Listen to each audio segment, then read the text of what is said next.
ကဆုံလာပြည်နေ့တွင်မပြတ်မကွက်ပြုလုပ်တင်သောအလှခုနှစ်မျိုးဤမင်္ဂလာရှိသောနေ့တွင်ဤ post ကိုဖတ်ရှုမိပါက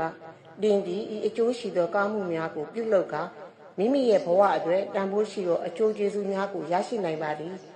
ဤအလှများသည်တင့်အားကောင်းသောကံစားလာများဖန်တီးပေးမည်ဖြစ်ပြီးအနာဂတ်အတွက်အားကိုးရာဖြစ်စေမည်ကဆုံလာပြည်နေ့ဆိုတာဘာလဲကဆုံလာပြည်နေ့သည်မြတ်စွာဘုရားရှင်၏အရေးကြီးသောဖြစ်ရပ်၄ခုနှင့်သက်ဆိုင်ပါသည်နံပါတ်1ဗျာဒိတ်ခံယူတော်မူသောနေ့နံပါတ်2ဖားမြင်တော်မူသောနေ့နံပါတ်3ဖျားဖြစ်သို့ရောက်တော်မူသောနေ့နံပါတ်4ပြိဋိဘံစံတော်မူသောနေ့ထို့ကြောင့်ဤနေ့ကိုဗုဒ္ဓနေ့ဟုလည်းခေါ်ဆိုကြပြီး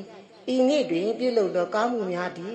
အထူးကျေးဇူးပြုတတ်ကဆုတောင်းပြည့်စုံနိုင်သည်ဟုမြတ်စွာဘုရားကဟောကြားထားပါသည်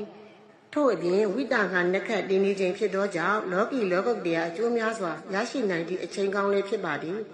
2025ခုနှစ်မေလ17ရက်နေ့တွင်ဝိတာခနက္ခတ်သည်မနက်4:53မှ9:29အထိတည်မီဖြစ်ပြီးဤအချိန်တွင်မှရတရားပြုလုပ်ပါကဆုတောင်းလေပြည့်စုံနိုင်ပါသည်ပြုလုပ်တင်သောအလှ9မျိုးနံပါတ်1ရေတက်ပဲ့ခြင်းပြုလုပ်နည်းဖျားစီကြီးကြောင်းကံများကိုရေတက်ရှင်ပန်းနှံ့တာရည်ဖြင့်တွန်းလောင်းပူဇော်ပါအချိန်မနေ့ခင်အကျိုးအိမ်တွင်းချမ်းသာဒုက္ခနဲ့အန္တရာယ်ကင်းစေပါသည်နံပါတ်2စွန့်ကပ်လှူခြင်းပြုလုပ်နည်းမနေ့4:30မှ6:00အတွင်းတန်ဃာတော်များအားစွမ်းရည်ချမ်းမုန်းစသည်တို့ကိုလှူဒန်းပေးပါအကျိုးကံစားတာတက်စေပြီးစီးပွားရေးတိုးတက်စေသည်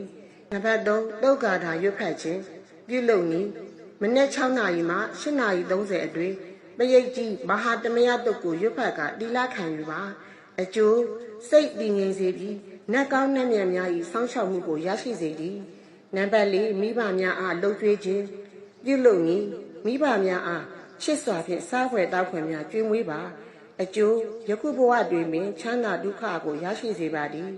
နံပါတ်5ဇီဝိတဒါနအတက်ကယ်လှူခြင်းပြုလုပ်နည်းငှက်ငါးလိတ်ခွေးစသည်တို့အားအစာကျွေးခြင်းတို့မဟုတ်လှုပ်ပေးခြင်းအကျိုးအန္တရာယ်ကင်းပြီးတက်ရှိကျမ်းမာစေပါသည်နံပါတ်6ပစ္စည်း၄ပါးလှူဒန်းခြင်းပြုလုပ်နည်းညနေ9:00မှ9:00အတွင်းဆင်းရဲသားများအားစားစရာဝတ်စရာစေဝါစသည်တို့ကိုလှူပေးပါအကျိုးငွေကြေးခက်ခဲများလျှင်မြန်စွာပြည်လည်စေသည်နံပါတ်9စင်မီနန္တာတိုင်ပူဇော်ခြင်းပြုလုပ်နည်းည8:00မှ10:00အတွင်းစီမီဆက်တိုင်နန္တာတိုင်ကတ်လူကနတ်ကောင်းနတ်မြတ်များအားမြှိဖိတ်ပါ